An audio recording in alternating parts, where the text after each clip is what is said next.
ለምን አንዳንድ ሰዎች በምንም ነገር የማይሸነፉ ይመስላሉ? ሌሎች ግን ብዙ ጥረት ቢያደርጉም ውጤት አያገኙም። የስኬት ምስጢር ገንዘብ ነው? እውቀት ነው? እድል ነው? ወይስ ከዚህ ሁሉ በላይ የሆነ ነገር አለ? ዛሬ በቁርአን በሐዲስና በታላላቅ የእስልምና ሊቃውንት ትምህርት መሰረት የእውነተኛ ስኬት ምስጢር እንመለከታለን። ምናልባት ይህ ቪዲዮ ሕይወታችሁን ሊቀይር ይችላል። በዛሬው ዓለም ሰዎች ስኬት በገንዘብ በታዋቂነትና በስልጣን ይለካሉ። አንድ ሰው ትልቅ ቤት ካለው፣ ውድ መኪና ካለው ወይም ብዙ ተከታዮች ካሉት ተሳክቶለታል ይላሉ። ግን ጥያቄው ይህ ነው፣ እነዚህ ሁሉ ውስጣዊ ሰላምን ይሰጣሉን? ለምን ብዙ ሀብታሞች በጭንቀት ይኖራሉ? ለምን ብዙ ዝነኞች ደስታን ያጣሉ? ምክንያቱም እውነተኛ ስኬት በልብ የሚጀምር ነው። አላህ በቁርአን ውስጥ ያስተምረናል። ሰው በእርሱ ላይ ተመክቶ በትዕግስትና በታማኝነት ሲኖር እውነተኛ ስኬት እንደሚያገኝ። እንግዲህ የመጀመሪያው የስኬት ምስጢር ምንድን ነው? የመጀመሪያው ንጹህ ንያ ወይም ዓላማ። ነቢዩ እንዲህ ብለዋል ሰለላሁ ዐለይሂ ወሰለም፣ ስራዎች ሁሉ በንያ ይወሰናሉ። ይህ ሐዲስ ለሙስሊም ሕይወት ታላቅ መሰረት ነው። ስለዚህ ማንኛውም ስራ ከመጀመራችሁ በፊት ራሳችሁን ጠይቁ፣ ይህን የማደርገው ለምንድን ነው? መልሱ ለአላህ ከሆነ ያ ስራ በረከት ይኖረዋል። ይህ ገና መጀመሪያ ብቻ ነው። ብዙ ሰዎች ስኬት ማለት ውጤትን ብቻ ያስባሉ። ነገር ግን እስልምና ከውጤት በፊት ሂደቱን ያስተምራል። የአላህ መልእክተኛ ዐለይሂ ሰላቱ ወሰላም ከመካ ወደ መዲና ከሂጅራ በፊት ለ13 ዓመታት ከባድ ፊትናዎችን ተቀብለዋል። ተሰድበዋል፣ ተጎድተዋል፣ ተከልክለዋል፣ ተርበዋል። ነገር ግን አንድም ቀን ተስፋ አልቆረጡም። ይህ ለኛ ትልቅ ትምህርት ነው። እውነተኛ ስኬት በፈተና ውስጥ ይገነባል። አላህ በቁርአን እንዲህ ይላል፣ ከችግር በኋላ እፎይታ አለ። በእርግጥ ከችግር ጋር እፎይታ አለ። አላህ ምናልባት አላለም አለ ብሎ በእርግጠኝነት ተናግሯል። ዛሬ ከባድ ችግር ውስጥ ከሆናችሁ ይህን ቃል አስታውሱ። ፈተናው ዘላለማዊ አይደለም።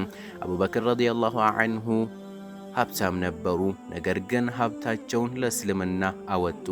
ለእነርሱ ስኬት ሀብትን ማከማቸት ሳይሆን የአላህን ውዴታ ማግኘት ነበር። ይህ ዛሬም የሚሰራ መርህ ነው። ገንዘብ መኖር ስህተት አይደለም። ገንዘብ ልብን ሲቆጣጠር ግን ችግር ይሆናል። የዑመር ረዲየላሁ ዐንሁ ትምህርት እንዲህ ይላል፣ እኛ አላህ በእስልምና አክብሮናል። ከእስልምና ውጪ ክብርን ብንፈልግ አላህ ያዋርደናል ይላሉ። ይህ ቃል ዛሬም በጣም ጥልቅ መልእክት አለው። ብዙ ሰዎች የሰዎችን ምስጋና ለማግኘት ይኖራሉ። ነገር ግን ሙስሊም የአላህን ውዴታ ማግኘትን በመጀመሪያ ያስቀምጣል። ስኬት ማለት ሁልጊዜ ብዙ ገንዘብ ማግኘት አይደለም። ስኬት ማለት አላህን መታዘዝ፣ በሐላል መስራት፣ በችግር ውስጥ መታገስ እና በየቀኑ ወደ አላህ መቅረብ ነው። ጊዜ ብዙ ሰዎችን የሚያባክኑ ትልቅ ሀብት። አንድ ሰው ገንዘብን ቢያጣ መልሶ ሊያገኝ ይችላል። ስራውን ቢያጣ ሌላ ሊያገኝ ይችላል። ነገር ግን አንድ የሄደ ደቂቃ መቼም አይመለስም። ለዚህ ነው ነቢዩ ሰለላሁ ዐለይሂ ወሰለም እንዲህ ያሉት፣ ሁለት ጸጋዎች አሉ፣ ብዙ ሰዎች በእነርሱ ይሸነፋሉ፣ ጤናና ነፃ ጊዜ። እስቲ አስቡት፣ በየቀኑ በስልካችን ላይ ስንት ሰዓት እናሳልፋለን? ስንት ሰዓት የማይጠቅም ውይይት ያልፋል? ስንት ደቂቃ ደግሞ ለቁርአን፣ ለዱዓ ወይም ለአዲስ እውቀት እንሰጣለን? ኢማም አሻፊዒ ስለዚህ እንዲህ ብለዋል፣ ጊዜ እንደ ሰይፍ ነው፣ አንተ ካልቆረጥከው እሱ ይቆርጠሃል።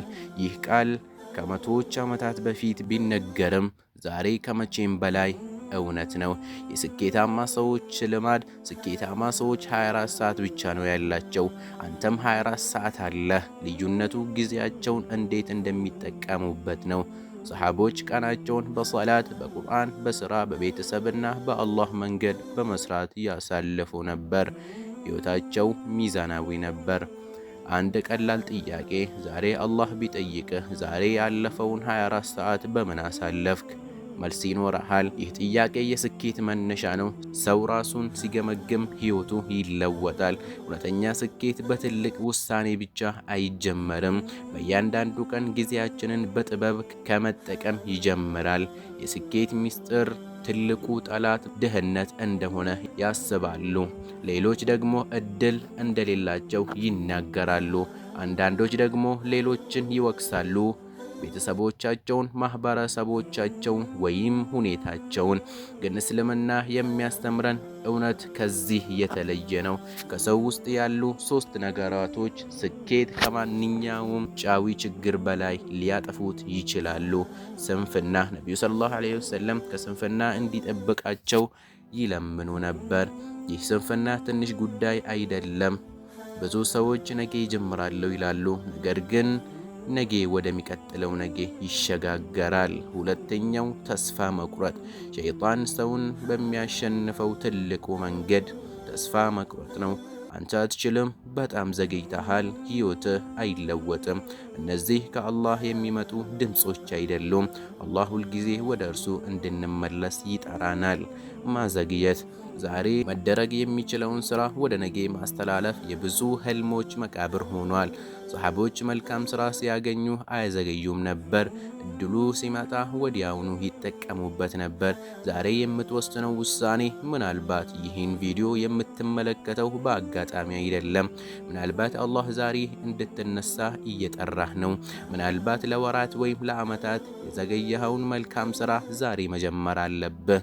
አንድ ትንሽ እርምጃ የህይወትህ አቅጣጫ ሊቀይር ይችላል። የስኬት ትልቁ ጠላት ውጫዊ ሁኔታ አይደለም። ብዙ ጊዜ በራሳችን ውስጥ ያሉ ስንፍና፣ ፍርሃትና ማዘግየት ናቸው። ነገር ግን በአላህ አምነህ ከተነሳ፣ ዛሬ አንድ ትንሽ እርምጃ ከወሰድክ፣ አላህ ላንተ ያልጠበቅከውን በር ሊከፍትልህ ይችላል። እስቲ ለአንድ አፍታ አስቡ። በባህሩ ፊት ቆመህ ከኋላህ ደግሞ ትልቅ ጠላት እየተከተለህ ቢሆን ምን ታደርጋለህ? ይህ በነቢዩ ሙሳ ዓለይሂ ሰላም እና በተከታዮቻቸው ላይ የደረሰ እውነተኛ ክስተት ነበር። ከፊታቸው ባህር፣ ከኋላቸው የፍርዓውን ሰራዊት። በዚያ ቅጽበት ብዙ ሰዎች ሁሉም ነገር እንዳበቃ አሰቡ። ነገር ግን ሙሳ ዓለይሂ ሰላም እንዲህ አሉ፣ አይደለም፣ ጌታዬ ከኔ ጋር ነው፣ መንገድን ያሳየኛል።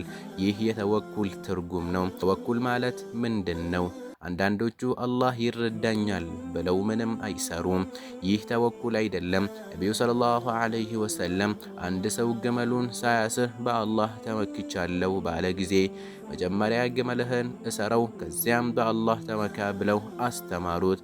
ይህ ማለት ስራህን ስራ፣ ጥረትህን አድርግ፣ ከዚያ ውጤቱን ለአላህ ተወው። በሕይወታችን ውስጥ ስራ ትፈልጋለህ? መጀመሪያ ፈልግ፣ አመልክት፣ ተማር፣ ከዚያም ዱዓ አድርግ። ፈተና ልትፈተን ነው። መጀመሪያ አንብብ፣ ተዘጋጅ፣ ጥረት አድርግ፣ ከዚያም በአላህ ተመካ። ስኬት ትፈልጋለህ? ከሐላል መንገድ ስራ፣ እውነተኛ ሁን፣ ትዕግስት አድርግ፣ ከዚያም አላህን ለምን። አንድ ጥያቄ፣ ዛሬ በምን ነገር እየተጨነክ ነው? ያ ችግር ከአላህ በላይ ትልቅ ነው? ፍጹም አይደለም። ያንን ችግር ለአላህ አስረክብ። ነገር ግን የሚገባህን ጥረት አትተው። ታላላቅ ስኬቶች የሚጀምሩት በአንድ እርምጃ ነው። ያ እርምጃ ደግሞ በእምነት በጥረትና በተወኩል ይጠነክራል። አላህ የተመካ ሰው ፈጽሞ አይሸነፍም። ምክንያቱም ውጤቱን ለአላህ አሳልፎ የሰጠ ሰው ሁልጊዜም ትርፋማ ነውና። ዛሬ ከተማርከው ሁሉ አንድ ትልቅ እውነት አለ። እውነተኛ ስኬት በብዙ ገንዘብ ወይም በታዋቂነት አይለካም። እውነተኛ ስኬት አላህን በመፍራት፣ በታማኝነት በመስራት፣ በትዕግስት በመቆየትና በእርሱ ላይ በመመካት ይገኛል። ምናልባት ዛሬ ሕይወትህ ከባድ ይሆናል። ምናልባት የሚያስጨንቅም ችግር አለ።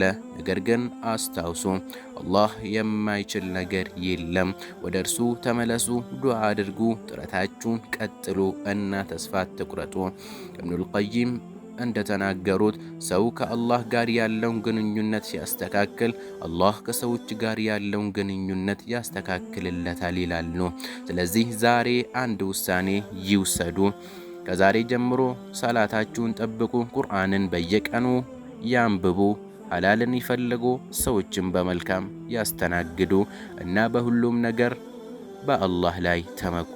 አላህ በዱንያም ሆነ በአኼራ እውነተኛ ስኬትን ከሚያገኙት መካከል ያደርገን። አሚን። በሌላ ቪዲዮ እስከምንገናኝ ድረስ ሰላም አለይኩም ወረሕመቱላሂ ወበረካቱ።